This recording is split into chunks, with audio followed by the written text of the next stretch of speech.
Hello and welcome to Rando Tech Info. Today, as you can see, I've got my hands on a red iPhone 11. We will be unboxing this bad boy today.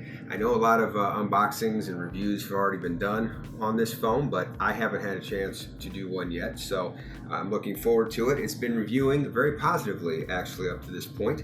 So I'm going to mess around with it a little bit today, mess around with the camera, and see for myself what everybody's talking about. As you can see, I've got my trusty knife here for getting into the packaging, and I've got my other phone, my primary phone, my Google Pixel 2 XL, which I'm actually looking to replace here shortly. It's going to be my point of view camera that I'm going to be sticking on my head here shortly. But first, let's go ahead and just get into the packaging here. Let's see, I like that. Little pull tab action there.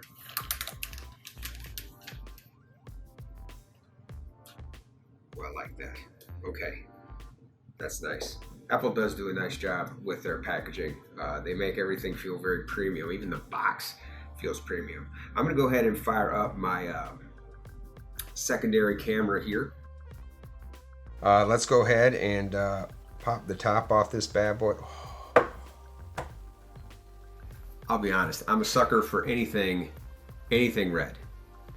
And this is red. Like, this is really red. It's really shiny. It's really pretty. I'm not typically an iPhone user. I'm an Android guy. But I gotta tell you, when you look at something like this, it makes you, at least ever so briefly, rethink things for just a minute. This is a gorgeous, gorgeous device. And of course, it's Apple, so it feels very premium in the hand. It's very heavy, which I like. A lot of heft to it, which is great. Let's go ahead and take the front plastic off here. See, I don't get to do this very often, so this is very exciting for me. Okay, nothing on the back. So there you have it. I'm actually a big fan of the form factor of iPhones. I know some people don't dig on the notches, but I don't mind them. They don't come that far down into the screen, and they actually put a lot of functionality into these notches. Apple does, so I'm actually fine with it.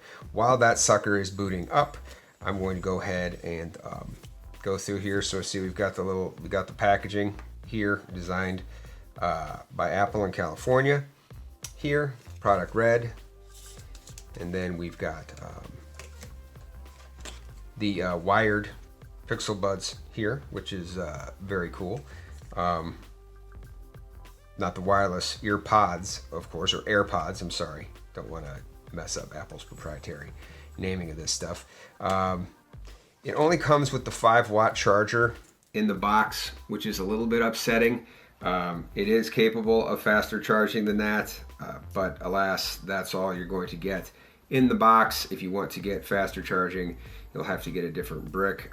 There are some good options out there, first party and otherwise, for doing that. I think Anker actually has a really good iPhone charger out there right now you could probably look into. And then of course you've got the the lightning cable here for your use. So okay, so that's everything in the box. We're just going to set that stuff down here. So we're going to get this bad boy set up. I'm going to take a few pictures, a few videos, and I'm going to post them, and we'll see what you think. So here we are outside. It's a nice overcast day. Perfect video conditions, and it looks like the iPhone is doing pretty well. I said this is pretty much ideal as far as light conditions goes. You would expect it to do well, but I'm still really impressed by how clean the image is, how smooth the image looks. We'll check on video stabilization on playback, but upon looking at this, it feels pretty smooth, and this is the selfie cam. So we'll switch over to the other side and see how the video looks with the rear-facing camera. Okay, so this is 1080p, 30 frames per second, which is the default setting of the phone. I'm kind of walking around, having a look.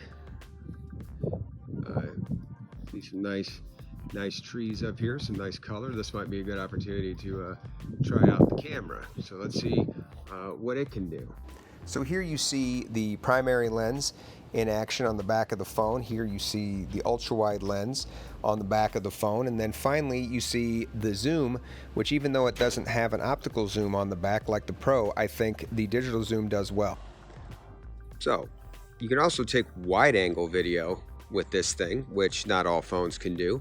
So that's kind of a cool feature. And then of course, if you want to zoom in, it just snaps right out, and you just pull in when the normal zoom. So here we're at ×3, and then all the way back out to wide. Pretty nifty. So here are some portrait shots with the back camera. Edge detection is easy on humans, so I thought I would use some animals.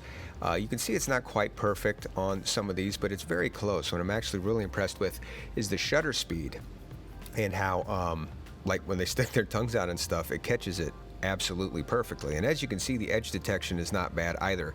It does a pretty good job, even though they're not humans. So after spending a little bit of time with this phone, I have to say I really like it. It's an iPhone, so of course it feels really premium in the hand.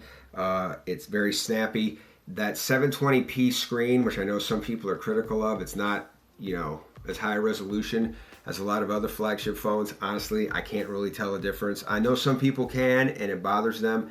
It doesn't bother me at all. If I were going to go out and get an iPhone tomorrow, this is definitely the one I would get. The Pros are great at what they do. They've got the extra lens with the telephoto and all that, but they're a lot more expensive. I feel like for the money, for $699, what you get, the experience that you get along with this great camera, is actually a pretty good value. And value is not a term we normally associate with iPhones, but I think it applies here. Dropping the price a little bit from the XR last year and upgrading the camera and upgrading the battery, I think Apple really did a nice job of listening to what people wanted and put together a really nice package that I think iPhone users and iOS users are going to be very happy with. So that's all I have on this phone in this unboxing. If you have any more questions about the iPhone 11, drop me a line in the comments. I'll try to answer those for you. If you found this video useful, please don't hesitate to give me a thumbs up and a sub. And until next time, this is Rando Tech Info, signing out.